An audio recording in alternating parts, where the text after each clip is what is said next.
Positionner pour individualiser. Deux objectifs clés du positionnement pour construire un parcours individualisé. Construire le parcours personnalisé de formation. Ensuite, proposer des situations d'apprentissage adaptées.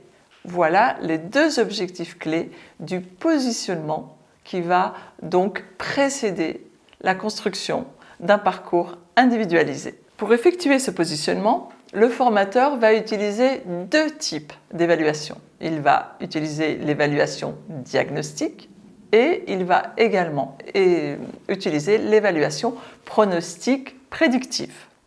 Donc l'évaluation diagnostique, elle va donc nous permettre d'aller vérifier les préacquis de l'apprenant et l'évaluation pronostique va, elle, nous permettre de vérifier les prérequis avant l'entrée en formation.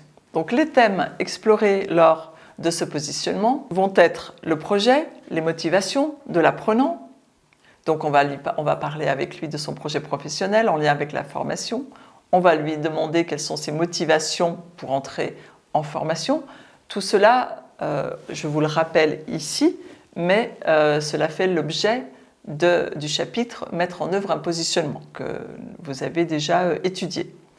Donc ensuite, on va également parler de ses connaissances, de ses compétences. Donc là, on va être sur les préacquis, les prérequis, donc qui vont être définis à partir du référentiel de compétences pour la formation visée. Ensuite, on va parler également de ces modalités préférentielles d'apprentissage qui sont soit les modalités présence, distance, travail en autonomie, individuel, en groupe, etc., etc. Ensuite, on va aussi aller regarder un petit peu ses capacités cognitives, c'est-à-dire comment il va traiter les informations qu'il va recevoir. Quelles sont les capacités qu'il a à les traiter, à résoudre des problèmes, etc. Donc, tout cela, on va pouvoir utiliser des tests, on va pouvoir utiliser des mises en situation, etc. pour vérifier toutes ces choses-là. On va également regarder ses capacités comportementales, c'est-à-dire, par exemple, son aptitude à travailler en équipe. Si, imaginez, c'est un parcours de formation pour un manager d'équipe. Eh bien, on va quand même regarder, au travers de ce positionnement, si déjà il a les prérequis en lien avec ce métier-là. Donc, c'est pour cet exemple-là, ça pourrait être autre chose. Pour un formateur, par exemple, eh bien, les capacités comportementales, ça va être la prise de parole, etc., la syntaxe, la maîtrise, l'aisance orale et toutes ces choses-là. Donc, on va quand même les vérifier parce qu'il est bien évident que pendant le parcours, on ne pourra pas aller travailler tous les champs.